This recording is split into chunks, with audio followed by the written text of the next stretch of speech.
If you're in Japan or South Asia, it's morning. Wonderful afternoon. If you're in Europe, I think, no, it wouldn't be afternoon yet. I don't know where it would be afternoon. And evening, of course, in the United States and South America. So we are here. I am here to speak to some. First of all, I need to tell you my name. I am Carla, and I am from Rehan, Allahwala's World of Connections. And I have the honor today to speak to someone who is initially from the United States, but living in Japan for about 20 years now. And he'll tell us about his journey.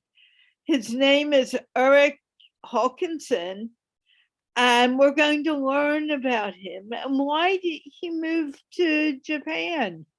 Actually, it's a lovely story, I think. I hope he tells more of it to me. And I want to remind you, this show, like all of my shows, is sponsored by the Institute of Peace, which is an online organization promoting peace one conversation at a time. Eric, will you please introduce yourself? Thank you, Carla, for the warm introduction and your warm welcomes. You're very much appreciated. Um, I would like just to first kind of say there's a connection between our organizations. So if I were to show my background here, um, my day job is at the Kyoto University of Foreign Studies, and our motto there is called Pax Mundi per Linguis.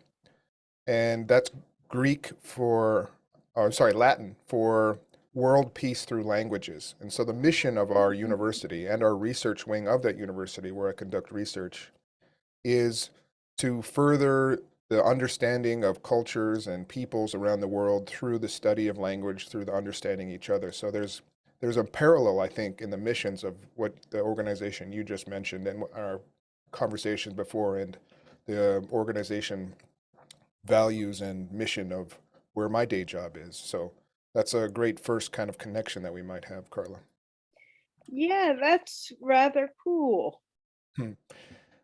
So if I were to just kind of talk about where I'm from, Carla asked me to kind of talk about my journey as a person. I grew up in Tucson, Arizona. It's kind of a small town in southern Arizona, about 2 hours from the border of Mexico. I grew up right behind this mountain right here. This is called A Mountain, and it's kind of right below there. It's kind of a desert area, lots of cactus around everywhere. Uh, Growing up next to the desert, walking through, that's actually my high school. I can see there in the background. Um, Hmm. Not a particularly special and gifted child, kind of an average student growing up in the suburbs of this city, Tucson, Arizona. And I studied lots of different things, mostly computers and IT. My background is in IT when I lived in Arizona.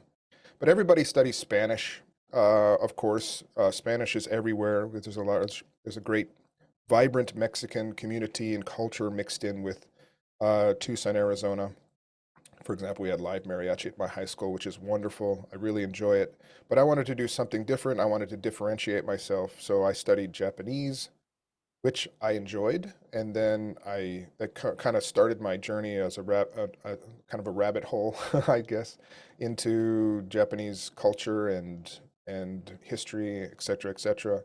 And so I studied abroad as an undergrad, and I really enjoyed that and went further down the rabbit hole. And then after I graduated as an undergrad, I wanted to go back.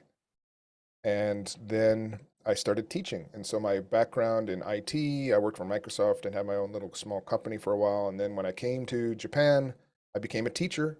And so then my worlds collided. And ever since then, last 20 years, I've been a learning technologist, a learning futurist, taking everything techie and IT and everything around pedagogy and designing of learning and curriculum studies and all that stuff, and melding those together to try and make things like apps for learning or supporting teachers trying to use technology during the pandemic. I did a lot of activities trying to help onboard and train teachers to better utilize and better understand technology to help them learn during the emergency remote teaching crisis. So now I live in this city in the center of Japan, what you see now. It's Kyoto, Japan. It's the ancient capital of Japan. Excuse me. And I've been here for almost 20 years, 19 plus years, and it's a beautiful city. It's similar to where I grew up in Tucson in that it's not the biggest city in the area, but it's got the most kind of character. It's also because it's the ancient capital of Kyoto. Now the capital of Japan is in, I'm sorry, in of Japan is in Tokyo. The Tokyo is now the capital. But before then, in the Edo period, hundreds of years ago, Kyoto was the capital. And so it's unique in the way that there are 1,000-year-old temples and there's even the old imperial palace and grounds that takes up a large part of the city. But right next to that, right next to a 1,000-year-old temple, you'll have the headquarters of Nintendo, which is like one of the, leading technology companies in the world. So that disparity, that dichotomy of thought from tradition and accepting of technology is one of the reasons that drew me to Japan and the culture there. I love living here. It's not a perfect society by any means, but there are great things about it. And I mean, there's no perfect society in the world, right? So there's a lot of great things, but not some perfect things as well. But I do enjoy living here. I started a family here, and I'll probably be here forever. If I was going to talk about my roles now as a person, I call myself a learning futurist, which means I'm taking and thinking about the future of technology, all these emerging technologies that are coming around the corner, like augmented reality, artificial intelligence, 3D printing, edge and spatial computing, and things like that, and trying to help humans, especially students, navigate the future of disruption coming their way. I went through an age of disruption in my childhood when I grew up when I was in junior high, there was no internet, and by the time I was in college, there was internet, and I watched the kind of the big sweeping changes that came through in the way humans think, talk, communicate, find love, do their business, and et cetera, online. And I see another wave coming for the current generation and the next one after that with a new wave of technologies. And so my passion and my motivation to teach children a lot of things about digital literacy and things related to it is to help us as a society kind of navigate these disruptions to our lives, our economies, our health, all these things that are now being more closely related to technology as we move towards the future. And like right now, we're doing a live stream. If this were 10 years ago, we would be, in a room together somehow and trying to discuss and talk together. So that's my main day job. I'm a professor at a university here in Kyoto where I teach classes related to technology, society, digital literacy, and I also run a couple of research groups around emerging technologies. And I help coordinate research for Maver, and we do things around immersive learning, which is the use of augmented, virtual, mixed, diminished, extended realities around trying to engage students in second language acquisition. So most of our cohort in this research group are trying to use virtual reality to help students learn English here in Japan. I also started a company. I'll introduce a couple of that. So all my efforts in trying to create and inform the public about digital literacy and tools about it, I kind of expanded that beyond the university during the pandemic because I saw a big need for it. And so I have developed a couple of dozen online courses, and I've been doing consultations with universities and companies about how best to implement immersive technology in their businesses and their trainings for their employees, or start up new support programs for immersive learning in universities, mostly around Asia. And I'm a big advocate of TED. I spend a lot of time volunteering at TED. I watch a lot of TED Talks. I even have a couple of TED Talks myself, and that is also a big part of my identity. So this kind of rounds out my major roles. I have a couple of other roles and titles and things but this is kind of kind of helps define me as my professional life before that. So my personal life, I'm from Arizona. I have a lot of grounding as a person, as being from the United States and from a rural part of living in the desert, close to another country of Mexico. But now I'm living in another country, seeing the world through a new lens and melding my new kind of love of teaching and comparing that and contrasting that and combining it with my past of technology and information technology moving forward. I'm in a couple of groups. I'm trying to help innovate and lead. So I work with companies like Adobe and at Google and Microsoft. I've been listed as one of their top leading experts in a couple of different ways. And so I help kind of disseminate the stuff that they're doing to organizations, especially higher education places. And these are some of the classes I teach, just to get an idea of the courses also that are now available at Together Learning, which is a company that I started. Learn how to make websites, or learn how to better communicate when you go out and do fieldwork research, or things like mice tourism that's been impacted by the COVID, and how to kind of navigate and use technology to help tourism related stuff, how to design games, and how to think about how to communicate using these new media things that are out. So things like graphic design and video editing, and just basically being able to communicate better using technology. I got my company website, togetherlearning.com, if you'd like to see more about some of these courses that you could take on your own about all these things. I've opened them up to the public.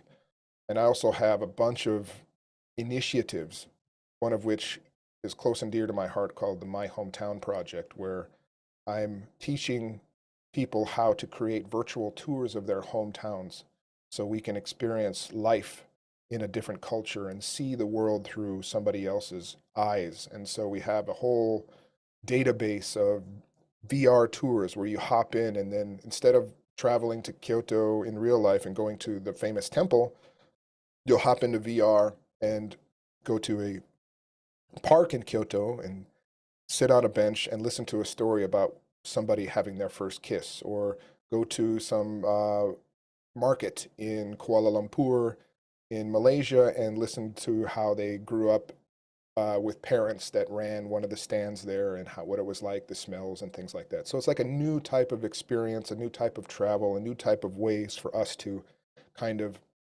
understand each other culturally. I'm really passionate about this particular project because I think this is really leveraging the power of these new technologies to help us be more empathetic to each other, to help us understand each other a little bit better. And so now this program is being used by universities around Asia to help augment and support kind of study abroad programs that really got impacted during COVID, and students lost a lot of opportunities to go and travel abroad and get that experience to help us, meld together as a human species through cultures and countries around the world. So I'm happy to talk further about this project and others, but I think we're probably getting a little bit short on time already. Carla, is this any of this interest you at all? Would you like to follow up Well, on any of this stuff that I've yeah, just mentioned? you said a lot, but I'd like to go back. And I love the background you're changing of pictures. Oh, thanks. I try to tell stories through technology, so I try to practice what I preach. I'd love you to teach me how to do that, Mhm. because that was amazing. I would like to know, Japan is quite a different culture than it is in the US. What was it that attracted you to Japanese culture? Initially, it was quite shallow. I just thought it was different, right? I would look at the written language of Japanese and say, man, you can see it right here. This is actually my name in Japanese. It's Hawkinson Eric, right? And so I thought that was really interesting and cool looking. I mean, people in the United States sometimes have tattoos of Chinese and Japanese characters on their body when they don't even understand sometimes what exactly they mean. So this is not probably not a unique to me kind of feeling. But I watched a lot of Japanese cartoons when I was a kid, and I had a Japanese person come and visit our classroom one time as a third grader, and that really kind of sparked my interest. So that kind of just kind of was in the back of my mind when I had to choose a language to study for the first time. But when I got here, that understanding, that kind of shallow understanding of the culture really kind of got transformed because I spent a year living with a host family, and you really get to know a culture just, actually living in a house with a family day to day. And what really kind of made me stay is this mostly this kind of hyper awareness of others and this kind of group thinking that's in Japan that is really kind of polar opposite of most. I'm not saying this as far as like this is an everybody thing. This is kind of just I'm trying not to stereotype, but also explain things at the same time. It's kind of a difficult role to put, but um, if I had to kind of try to explain it, growing up in the States, there's a lot of uh, great individualistic. I can do it. I have confidence in myself. But in Japan, it's more like together we can do it. I have to be aware of others. I have to kind of put my neighborhood first, right? A good kind of analogy to this is COVID, right? The masks situation. Here in Japan, even before COVID, Japan was one of the most kind of masky type cultures in the world because if you had the flu or you were just getting over the flu, you would wear a mask to not infect other people. You were thinking of other people when that was the reason you wore a mask most of the time. In America, you wear a mask because, well, most of the cases, because you have an immunity to, or you have an affliction, or you might you're trying to protect yourself, right? You're thinking of yourself. So there was a mask when I went and traveled back to the United States. I really kind of felt this in a big way when I went back in March because we were still all wearing masks here in Japan. We're doing it to kind of protect each other, thinking of other people. And when I was the only person in the room when I got back to California in March wearing a mask, I thought everyone thought I was weird and I was trying to protect myself, right?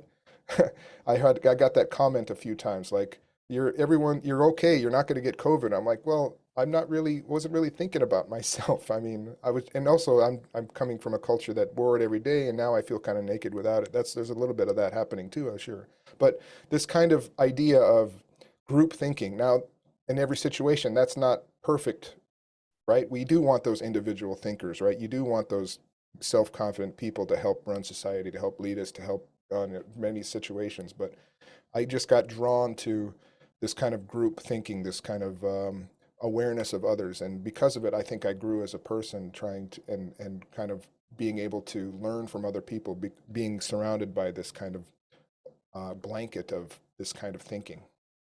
Does that Now, make any sense? do you have family still in the United States? Yeah. My father, my stepmother, my brother, all still living in Arizona, and all my close friends are still in Arizona. It's pretty much the only thing I miss. Like a lot of other cultural things, over 20 years, I've kind of let go. Used to be, for example, I used to be a big football fan. I don't watch any football or sports anymore. I used to really enjoy a lot of food in the United States. Every once in a while, I have to go get a taco or some enchiladas or carne asada or something like that. But other than that, I don't really miss. The only thing I really miss of home these days is my friends and family. And you've been there. So when you first went there, not the first time, but when you went back, were you planning on staying for the rest of your life, or was it more Um, or less a visit? I don't know if I was gonna. I didn't know if I was gonna be here forever, but I knew I wanted to be here. I guess I was still trying to. I was still figuring things out when I came the second time around. I didn't know I was gonna enjoy teaching. I didn't know the place where I got sent. It was this rural town in Japan. If I was gonna meld with the people there, like I melded with my host family, but that all kind of quickly changed when I knew fairly quickly that, oh man, teaching is great. I enjoy this. I enjoy interacting with students. I enjoy trying to share knowledge and helping people grow. And I I also quickly found out that I didn't have to give up all my knowledge beforehand, I can kind of utilize what I've learned in the past to this new kind of thing that I've been doing. So I quickly found a path forward career-wise uh, over just 4 or 5 years. But then I met someone and started a family, and then I knew at that point forward that I was going to be here pretty much for the rest of my life. How long did it take for you to fall in love? And You mean as far as meeting my wife? yeah, Um, if uh, you don't want to tell the story, it's okay. no, well, I'm just worried that she might be embarrassed by telling the story. I think it'll be okay. I remember going to the grocery store, and she came up to me. She worked at the grocery store, and she just said, "Oh, because this is in a small town in rural Japan. You don't see a lot of people looking like me going into the grocery store." And she was an English major in college, and so she's like, "Hey, do you need some help? Would you like to talk in English or something like that?" And that kind of thing isn't uncommon experience for me in Japan, right? Because people don't have the opportunity to speak to native English speakers as much as they would probably want to, especially if they're interested in practicing their English. So we just talked for a while, and one thing led to another. We went on a date, and then after maybe 4 or 5 years of dating and other kind of up and down stories, we got married, and now we have a family and kids. Kids or kids? Kid, a singular, one child. We have a daughter. She's in elementary school. Her name's Solar. Sora is the Japanese name, which means space or sky. And we, to help Americans or English speakers pronounce her name a little better, we added an R at the end for her English name, Solar, as in solar panel or solar system. And so her name is Solar Hawkinson. And what did she like to study? Um, I'm learning a whole nother angle of we're talking about Japanese and American culture, a whole nother layer of this of American versus or with or mixed with Japanese culture, because she is now of mixed heritage, mixed race, and that is also I wouldn't say super rare, but maybe there's only one or two other students in all of her elementary school that are like her in the respect that she has a father or a sibling or a parent or mother from another country. And so she is starting to struggle a little bit, or starting to think about a little bit about who she is, what her identity is, and how that differs from people around her. And so I imagine that she's going to struggle a little bit with this kind of idea or concept in her life. And so I'm also trying to learn how to support her with it as we go through it together. And how does your wife understand that Well, I whole? mean, yeah, she's very understanding of it too. I mean, she I mean, of course, we're trying to be as supportive as parents as we can, but this is kind of a new, I mean, no one ever tells you exactly how to be a parent, of course, right? So we're also navigating this as we go along too. And we also have support groups here in where we live. So I mean, we have, I mean, family groups that are in the same situation. So she's exposed to other people from in the same situation, mixed race families, and there's large communities like that here in Kyoto that we are involved with that help as well. Now, is Kyoto near Tokyo or? Nope. Here, let me pull up a map and show you.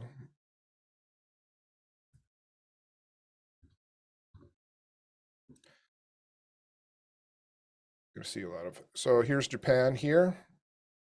Um, Here's where I grew up in Arizona on this side here. And while you're seeing these dots, these are all places that I've been to all around the world. Anyway,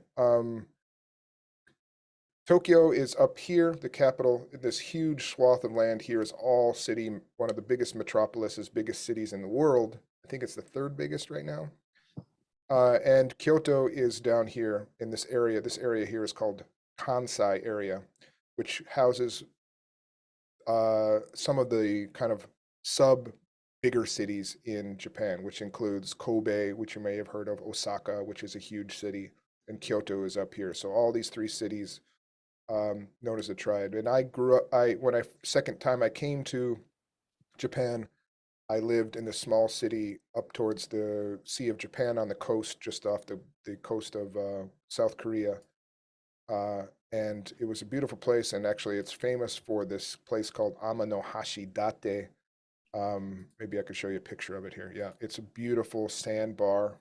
Let me move out of the way here. Sandbar that reaches across a bay, about 3 kilometers long. It's a very unique kind of um, natural kind of occurrence as far as a landmark in the world. It's one of the beautiful. They call it one of the 3 most beautiful places in Japan. And I lived uh, probably about a 20-minute bike ride from this area for about 5 or 10 years when I first moved to Japan.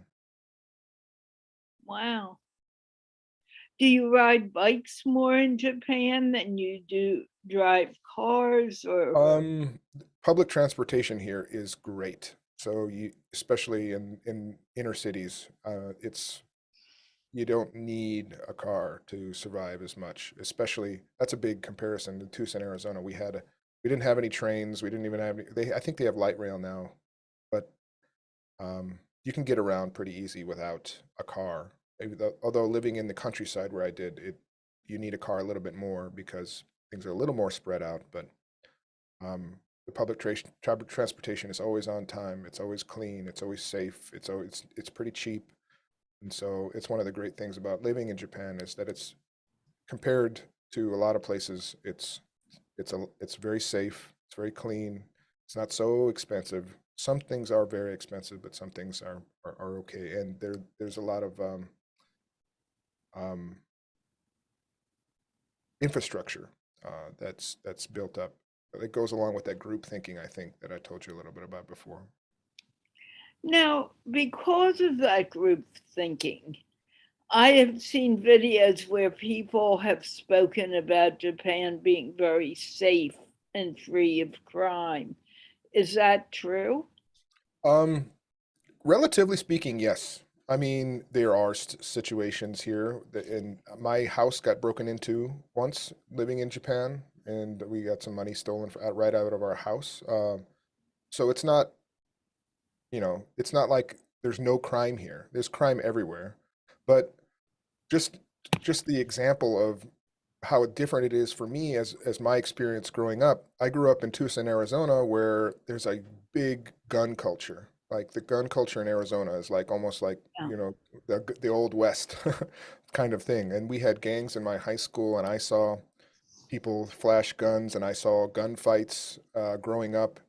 And I've only seen a gun in Japan maybe a handful of times living in here 20 years. And it's so much free. It's so freeing for a person, for me, from my experience, not having guns in the back of my mind. You don't realize how much it's worrying you, or you think about it until it's absent from your life. And so I see a cop. I don't do, cops don't even carry guns so much here, but every once in a while I'll see one with a gun. I'm like, ooh, hey, gun. That's wow. I haven't seen that in a while, right? And to have a gun in Japan, uh, they're only given to a very small amount of people, and they're usually because they're in the countryside, and some people need to have guns to protect the village from bears, or whatever, or help control the deer population, or whatever that reason might be. And their bullets get counted year after year, and if they're missing one bullet, they could lose their license and things like that. And so it's a very different gun culture, and that's one reason why I feel a lot safer here. Not to say there's not gun violence. Where our ex prime minister here just got murdered, actually, um, by someone who made their own gun.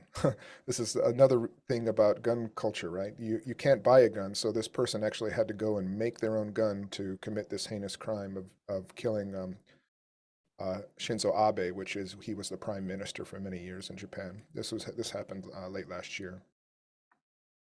That's sad. Yeah. So I mean, it's rare. It still happens. I mean, people are people. The societies are societies. But in contrast, in comparison to where I grew up, it is vastly different. Do you find that students in Japan are more respectful to their teachers? Yeah, I think so.